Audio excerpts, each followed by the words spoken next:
All right, top tip. Today is Tuesday, but it might not come out Tuesday. So what our little top tip today is about recovery and injury management. So the reason I put these two together, because it causes recovery and injury management can sort of be aligned. Recovery we should be doing straight after a sort of a workout session and in between, but injury management sort of occurs after we've pushed a little bit too hard. So they sort of working together quite well. The reason for it being is because inflammation occurs. So when we have a sort of like a training session and we push pretty hard, you find, depending on the level that we push on that session, we have a bit of inflammation occurring. Now, inflammation is it's a response to tissue damage by the immune system. And when we have a weight session, you find it causes little muscle fibers to tear, so your body goes and repairs it. But if we've pushed a bit too hard and we say we've damaged those muscle fibers too much, but it could be a chronic where we've a muscle or in a ligament or a tendon, then you find that response to that tissue damage is going to be quite high. So normally what we sort of see with inflammation is swelling, stiffness and heat. And I've got to say a big thank you to Nick today for my fabulous, what would I call it, Nick? My presentation? Artwork. It's artwork. Thank you. Yeah, look, she's even doing the video in today too. So, and what happens with that swelling, the stiffness and heat, it's the way your body's trying to recover and recuperate. And it's really important that we keep those things there because that's what helps it to recover.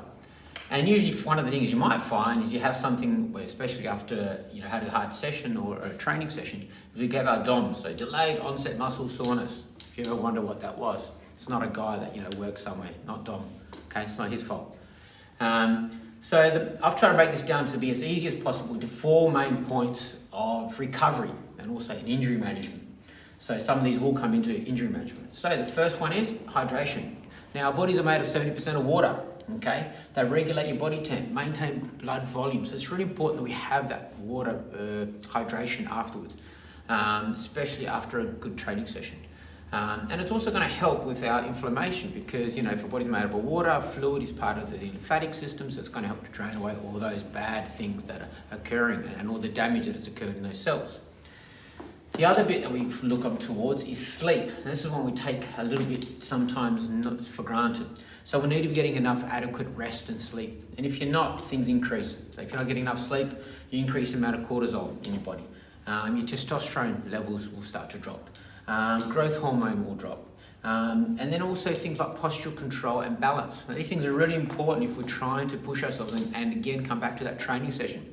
So it could be, you're doing those weightlifting and you find you're really struggling to get those lifts. That's what's occurring. We're losing some of those important bits there. The other bit with sleep is occurs something called mental fatigue. Now, and the thing with mental fatigue is it's going to increase our perceived exertion. So you're going to find you feel a little bit more tired. You'll be overreaching, so you're trying to push a little bit too hard and you're going to feel a lot worse for it.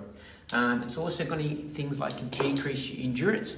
So whether you guys are trying to get better at longer workouts or longer runs, this is going to really have a big effect on that, not getting enough sleep. And you've probably had that in those days when you had a hard session, you've had a bad sleep, and you try to come back to the gym. It doesn't work good. This is a good first sign of showing that you're slightly overtraining and you need to focus on your recovery. Recovery is so important. It's one that's going to get you guys stronger. We need to do it. The other bits that we have is nutrition. So nutrition is important as it helps with things like protein. So if you're not getting enough protein, it's stopping the breakdown of muscles. If you're not getting enough protein to help that recoup that recovery, build that muscle back up, you're going to find you'll struggle.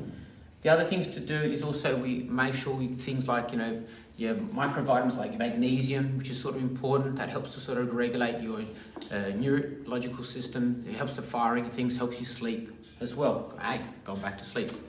Last one we've got through is omega-3. So this will help with inflammation. So having those like omega-3s and things like that is going to help that. Lastly, what we're going to go through is active recovery. So this is where you go about trying to make sure you're doing things in between your training sessions or in between your injury management. So you have an injury, you've got to make sure you're doing some active recovery. So one thing is you want to just move. So moving those muscles, getting those muscles moving through those full range of motion. I will go about this over a little bit more in detail in the next coming weeks. Increasing blood flow is also very important. Okay, so if you increase the blood flow to the muscles, again, it's going to help to get that sort of the the damaged cells and all that to get out there. Helps with the, all those vitamins and minerals to get to those muscles. Then helps the lymphatic system to get rid of all the bad stuff. So it's all working together. Other two things is we want to aid our lymphatic system, and the last bit is self-myofascial release. So, you're rolling out, okay, when you're rolling out, you're improving that blood flow into those muscles, getting more blood into that position and also helping the blood come out. So myofascial release will help the lymphatic system to drain out all that bad stuff. So that's why it's important that we also move and get in that myofascial release. Again, if you want to retreat yourself and it's been a hard couple of sessions of training, get in there and get a massage. Last bit I'll put down here is something called cold immersion. So sometimes you think, having, a cold bath or a cold shower will help. Now, research shows a positive and also a negative. So what I've sort of dabbled into and have looked into more research-based, sometimes it might make you feel better, but again, if you're able to maybe have something like a cold shower, and again, it's not actually immersing yourself in too much cold, but it's decreasing body temperature, it's causing the vasodilation, vasoconstriction to occur within your muscles, within your blood cells, which is going to pump blood and take blood away from those sort of areas, which will then probably, in turn, help with recovery. Get active recovery, injury management. All right, this is a really smart sort of Top Tip Tuesday, but hopefully you guys got a little bit out of it, and we'll be going on more about active recovery in the next couple of videos that I'll be posting. Thanks guys, see ya, bye.